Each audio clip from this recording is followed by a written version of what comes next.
바람이 많이 부네요, 진짜. 나무니. 예? 아, 그래요? 여기 조심해. 네.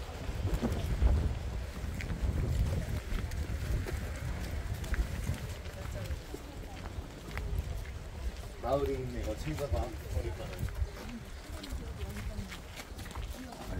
여기가 생각가 이게 마을이잖아요. 여기 이렇게 있다고요.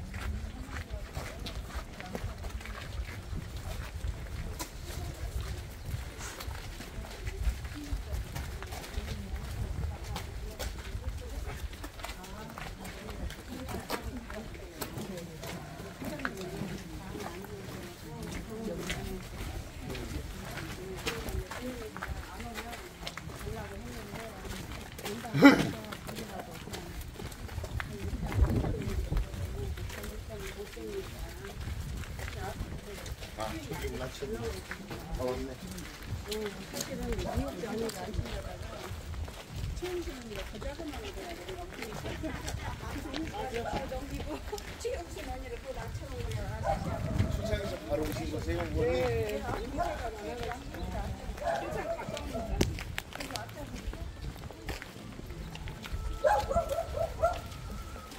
생각가 마을에 위치해 있네. 그러니까는. 아, 떨어진 데도 있잖아요.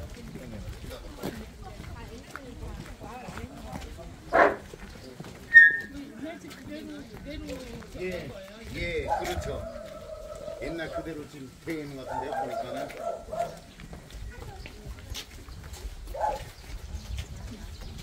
아유. 오. 우리 나이로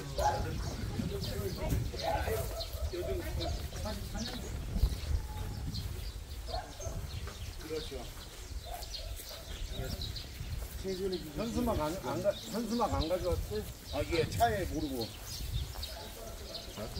대표님 어떻게 갖다 드려요? 이게 엄마보다도 어린데. 이쪽으로 오시면 대표님이요? 네. 84년생이, 예.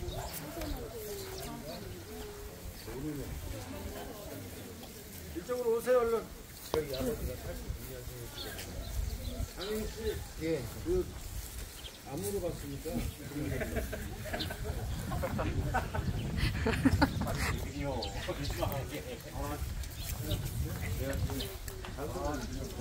아예 안 넣은 편이야, 지금.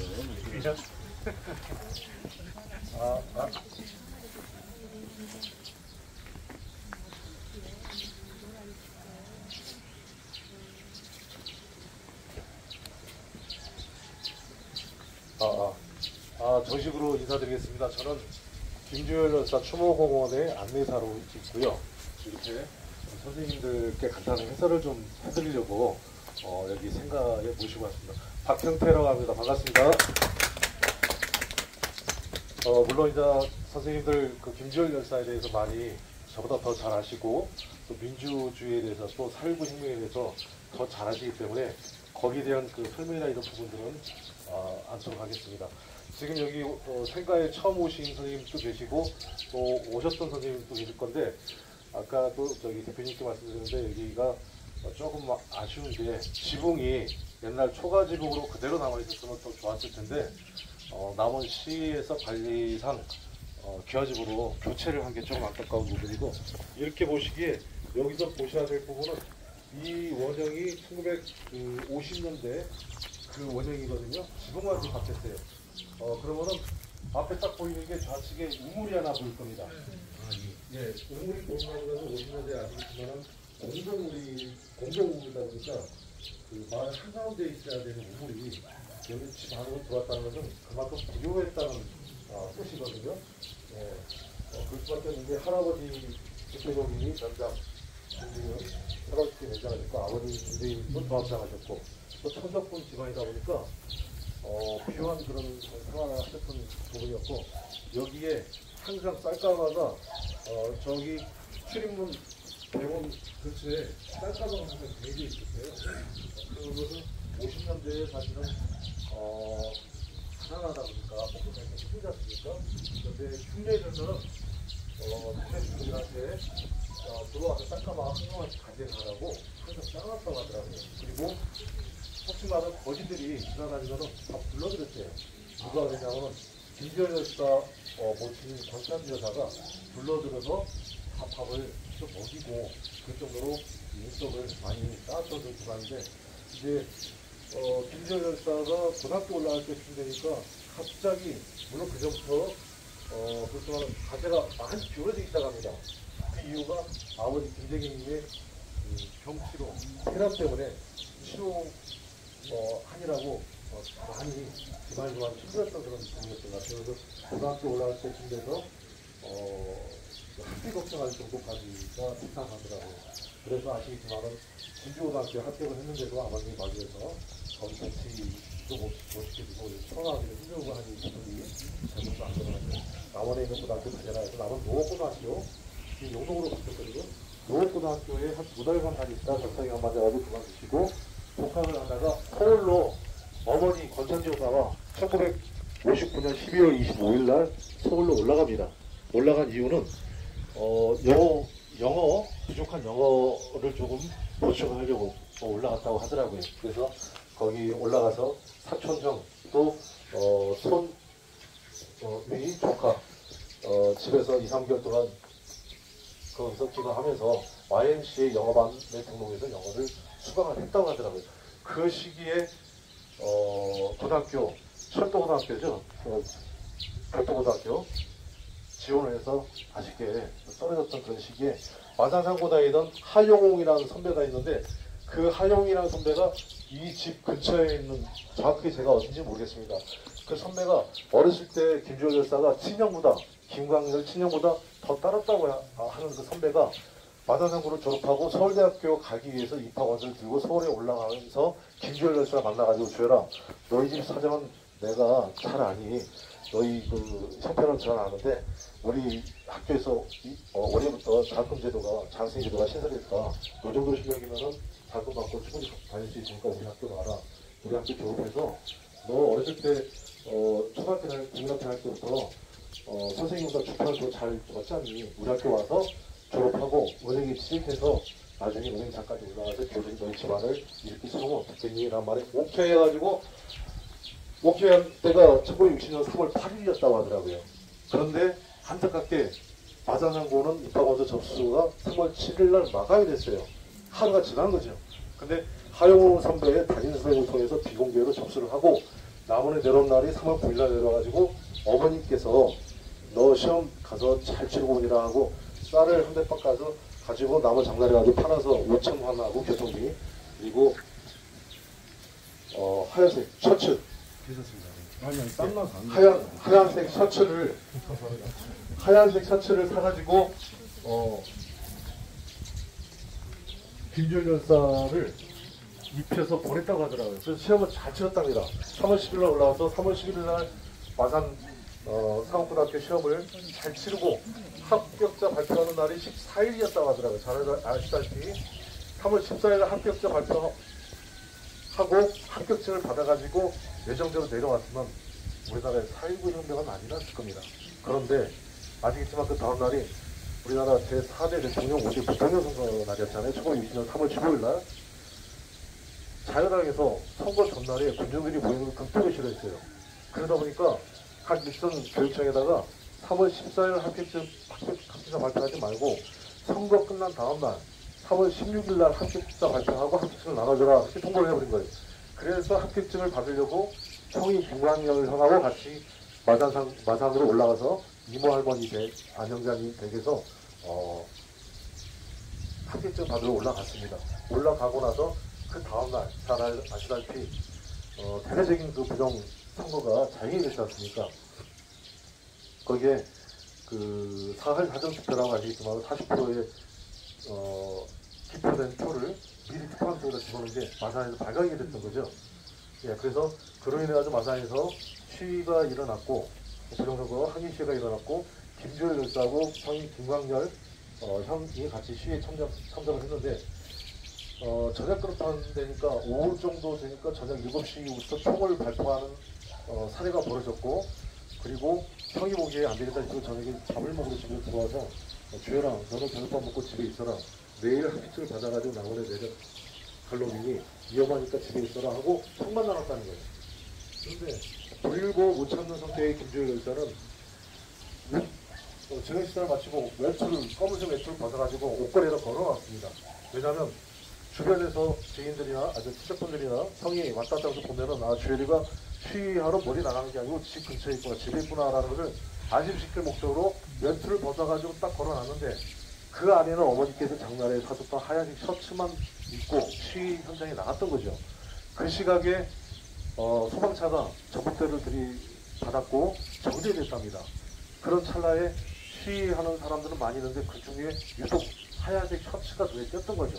그래서 7.1경찰 해방 직후에 헌병 보호 생활을 했던 7.1경찰, 그때 당시 마산 경비대 경비 중임이었던 박정표 7.1경찰이 하얀색 셔츠를 타겟으로 해가지고 총을 쐈던 것 같습니다. 그리고 그 뒤에 추측컨대 체류탄을 연달아 쏘지 않았나. 그래서 오른쪽 문에 체류탄을 맞고 사망한 그런 모습을 보고 처참한 모습을 보고 놀래서 그 경찰서장이 경찰서장한테 보고를 하니까 경찰서장이 손성래 경찰서장이 나는 책임 없다. 네가 알아서 하라. 나는 모르겠다라고 하니까 박종표 그 최경찰이 그 초막 고기 잡는 초막을 시신에 감아서 거기다 돌을 매달아 가지고 월남동 세관 앞바다에다가 빠뜨린 거죠. 영원히 떠오르지 말라고 빠뜨렸다고 하더라고요. 그게 나중에 800m 빼돌에 가서 합포동 마당 중앙부동 앞바다에서 4월 11일 날 오전 11시 10분에 떠났던 거고요. 이렇게 그날 시위가 7명이 그 총을 맞고 사망하셨고 수십 분이 부상을 당하셨고 5분이 실종을 된 상황이었거든요. 그런데 시위가 걷잡을 수 없이 확대되는 것을 자유당에서 이거 빨리 진압하지 않으면 서울까지 올라가지고 정권이 새로워질 거다라는 판단에 그때 당시 내무부 장관이 최행규 내무부 장관을 통해서 시위한 사람도 모조리 잡아들여라. 시위한 사람뿐만 아니라 집에서 시위하지 않고 같이 있었던 가족들까지 모조리 잡아들여라 해서 조사를 하고 투옥시키고, 명분은 뭘로 잡아들이냐.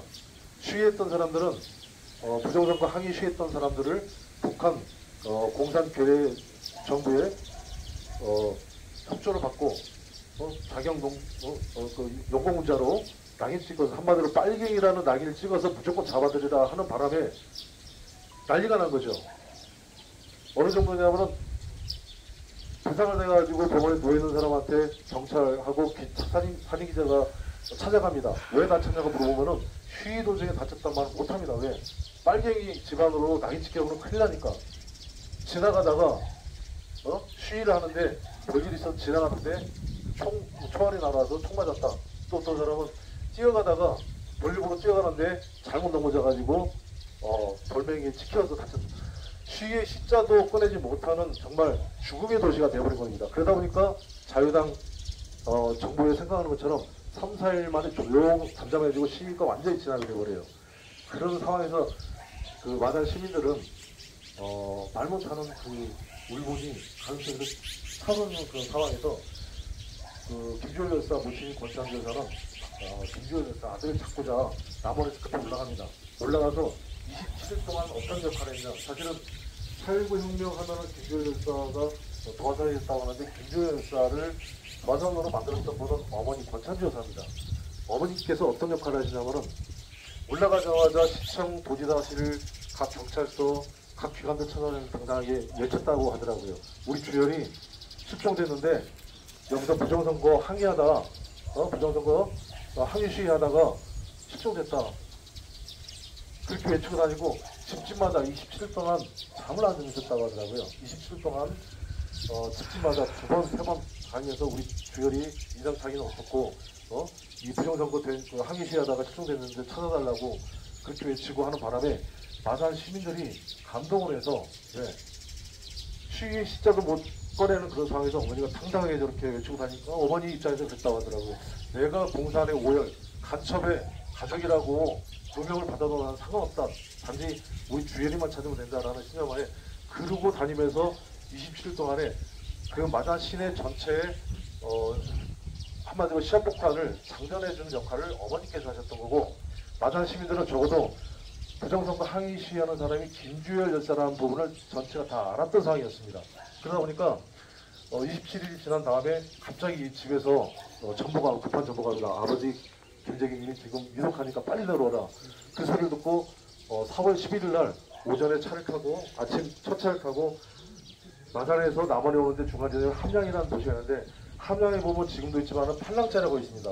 그 팔랑제는 산 정상까지 밑에서 올라오는데 길이 S자 모양으로 아주 꼬불꼬불해서 자주 차가 전복이 되고 교통사고가 나는데, 그날도 하필이면 어머니가 탄 버스가 전복이 됩니다. 유리창이 깨질 정도로 전복이 되고, 그런데 어머니는 안 다치셨어요. 그 시각이 1960년 4월 11일 날 오전 11시 10분에서 15분 사이인데, 그 어머니가 탄 버스가 전복이 되는 그 순간에 딱 마산 중앙무도 앞바다에서 김주열 열사 시신이 딱 떠오른 거예요. 그 시신을 홍합잡이 여부 김기돈 씨가 그 시신을 처음 발견하고 인양을 했는데, 그 김기돈 씨 친따님이 지금부터 7개월 전에 KBS 인터뷰 영상 나온 게 있어요. 그걸 제가 우연찮게 봤거든요. 근데 그 따님이 하는 말이, 우리 아버지 김기돈님 너무 억울하다. 그렇게 건강하셨던 분이 처참한 시신을 인양하고 그 뒤부터 5년 동안 잘못 주무셨대요. 그 처참한 시신을 직접 손으로 인양을 하고, 사실은 시신 인양해가지고 어디로 했냐면 뒤에 청소차에다 실었다고 하더라고요. 경찰들이 와가지고 빨리 이걸 시민들 안 보게 마산 도립병으로 가야 되니까 빨리 옮겨라고 해서 청소차에다 싣고 옮겼다고 하는데, 우리 아버님이 저녁에 잠을 주무시려고 소주를 꼭 마시고 주무셨는데 5년 뒤에 그렇게 건강하신 분이 돌아가셨다. 어디서 돌아가셨냐? 그 시신 인양 장소에서 돌아가셨다고 하더라고요. 그 정도로 트라우마가 심했다고 하더라고요. 그래서 근데 그 사진을 시신이 딱 인양 떠오르는 모습을 부산일보 그 허정 기자가 그 사진을 찍었지 않습니까? 그게 그 사진을 찍고 그 시신이 마산 도립병원으로 이동을 하니까 시민들이 점차 몰려들기 시작하고, 처음에는 그 시신을 보지 못하게 막았었는데 힘이 너무 많이 오다 보니까 결국 통제가 안 돼서 시민들이 많이 보셨다고 하더라고요. 그 시신의 그 밝힌 철판을 빨리 뽑아야지만 시민들이 더 경악스럽지 않는 그런 모습들을 보여주기 위해서 잘 당해서 의사 2명하고 간호사 4명한테 지시를 이렇게 권총까지 주고 빨리 이거 빼라. 그랬더니 같이 따라갔던 민주당 장원 한 분이 거짓말을 했답니다. 이 철단 불발탄인데 뽑다가, 내가 군대 병기장교 출신인데 철단 뽑다가 이거 불발탄인데 터지면은 여기 있는 사람들 다 죽는다. 그렇게 거짓말을 했대요. 사실은 불발탄 터지지 않는 거죠. 그런 거짓말하니까, 왜냐면 많은 시민들이 와서 보라고. 그러고 나서 한참 있다가 체류탄을 제거를 했는데, 체류탄 제거했을 때 간호사 4분 중에 한 분이 2년 전에 오셨어요. 비서관이 오셔가지고 직접 말씀을 해주시더라고요. 그 체류탄이 불발탄이고 터질 수 있다는 말에 명주시를 체류탄에 가봐가지고 천장에 임시 도로를 설치해서 그것을 3-10m 건물 밖으로 가지고 나갔다고 하더라고요. 시신 옆에는 아무도 없고 밖에 나가서 한 5-6명이 잡아 뺐다고 하더라고요. 그렇게 체류탄을 뽑았다고 하더라고요. 그래서 체류탄을 뽑았으면은 아무리 급해도 시신 부검을 했으면은 다시 원상태로 해야 될 거 아닙니까? 얼마나 급했으면은 이끼 낀 그 시신을 뺀 상태, 그 상태로 그대로 관자 집어넣고 하얀 손으로 둘러가지고 저병원 후문으로 몰래 빼가지고 비 오는 날 남원으로 막 싣고 내려옵니다. 시신 받으라고 어머니한테. 그 권찬조사가 보니까 그토록 꿈에도 찾았던 자식이고 사랑스러운 자식이 눈앞에 보이는데 시신 거부를 합니다. 이 시신은 부정선거로 당선된 이기봉 집 앞마당에다 두고 이기봉이 국권 사죄하고, 그리고 부정선거 무효라고 재선거 실시하면 그때 받겠다고 시신 거부를 하니까 검은색 옷을 입은 사법경찰들이 아버지 부태자의 유족들을 전부 다 집으로 데려보냅니다. 그리고 대문을 닫아가지고 가택연금 시켜버려요. 못 나오게. 그리고 나서 특별한 장례 절차 없이 생리장을 했던 것이 아까 오셨던데, 거기 보면 황금색 동상이 있었을 거예요. 동상. 그 동상 밑에다가 생내장 시켜버렸던 거죠. 그래서 나중에 시신을 그 우리 선상으로 오셨던 그런 분이고 이제 잘 아시겠지만은 김주열 열사 묘는 국가에서 관리하는데 세 군데 한장되어 있습니다. 저기 서울 수유리 4.19 국립시민묘지 거기에 한장 계세요. 거기는 가묘입니다. 가짜배죠. 그리고 또 한 곳은 마산 3.15 국립시민묘지 거기도 계십니다. 거기도 가묘입니다. 오늘 오셔서 보셨는데 거기가 진묘죠.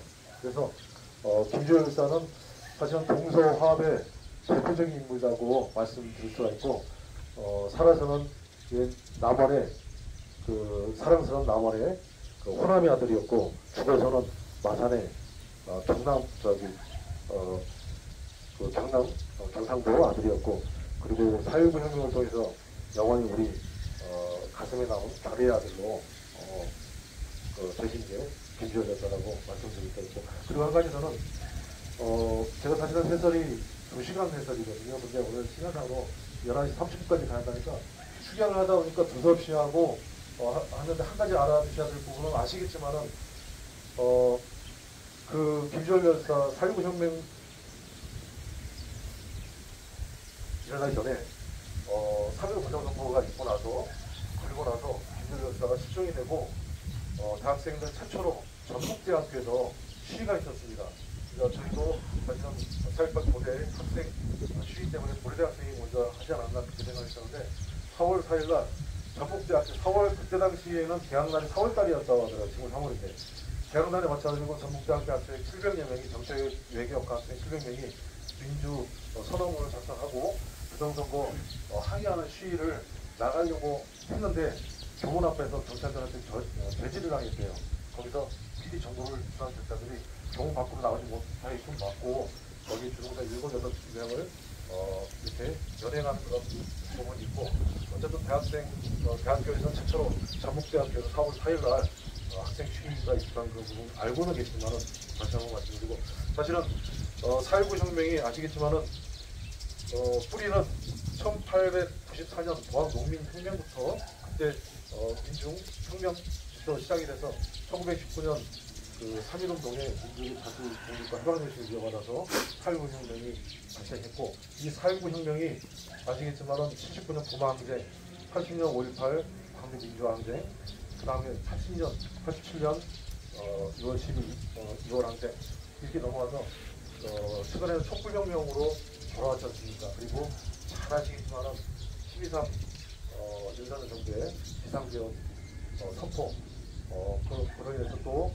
시민들이 해제하는데 많은 몸을 줬던 그런 시민들이 이런 역사를 알고 있기에 직접 군부대 차량 앞에 뛰어들어서 저지를 했고 개헌군 지지 못하게 막아섰던 그런 부분이 있지 않았나 그런 생각을 가지고 이 4.19 혁명은 아직까지 완성이 안 된 미완성입니다. 미완성된 그 4.19 혁명을 완성시키기 위해서 여기 계신 선생님들께서 직접 민주주의의 성지인 4.19 혁명의 도화상이 됐던 김주열 열사 기념관 수목공원을 바꾸시지 않을까 생각을 하면서 존경의 마음을 담아서 감사하다는 말씀을 드리겠습니다. 너무 오늘 시간 주셔서 감사합니다. 한 가지 더 넣어드리면요. 여기 꽃이잖아요. 철쭉이잖아요. 이 철쭉을 다 제거하고 진달래를 심는 게 진달래는 4.19를 상징하는데 철쭉은 대부분이 다 일본 꽃이 많거든요. 그래서 진달래로 바꾸는 게 좋습니다. 김종민의 연구소 김재호 지부장 이런 말씀을 거의 안 하시는데 아주 그리고 아까 그 권창수 여사님의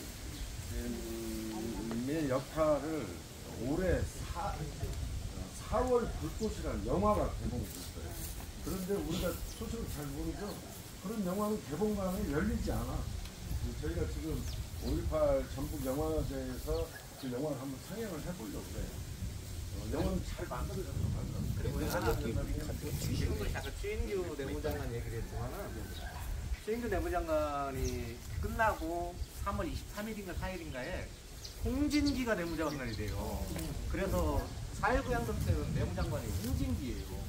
얘가 그야말로 다 민중들에 대한 발포 명령을 내렸던 애인데 얘가 누구냐면 바로 중앙일보 창업주예요. 이게 삼성의 이병철하고는 사돈이죠.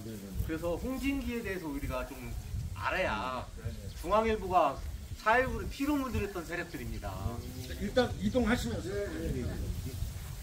최인규 내무장관은 3월 23일까지 저희가 전북대 사사시 거기 들려서 거기서 기념식 갖고 미리 온 거고 지금 아까도 동학 우리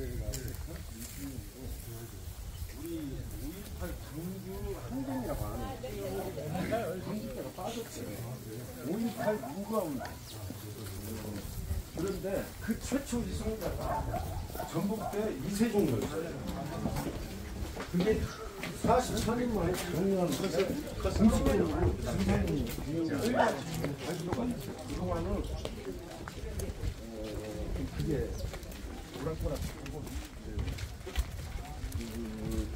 법률 용어에서도 강주는 빠졌어요. 이게 5.18 민주화운동은 광주 전남으로 고립시키는 운동가 있었고 거기에 주되게 희생자들 어쨌든 5.18 민주화운동이라고 했는데요. 그거는 5.18 민주화운동. 그래서 거의 전국적인 이세종 열사는 그러니까 제가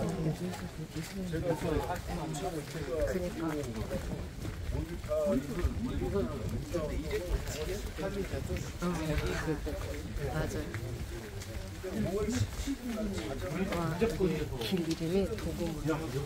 익산 근마에 있는 제7군수련관이 충청 전라 장도 갈 때도 힘들 것 같아. 도봉. 나 지금 봤거든. 봤더니. 가장 빨리 30분 만에 장악해서 그 말씀 어떻게 드세요? 이세종 열사가 공범 소견으로 87.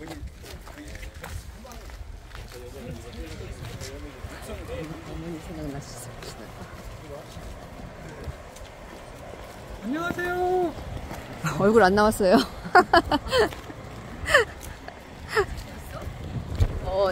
찍고 있었어. 아까 올 때 봤어.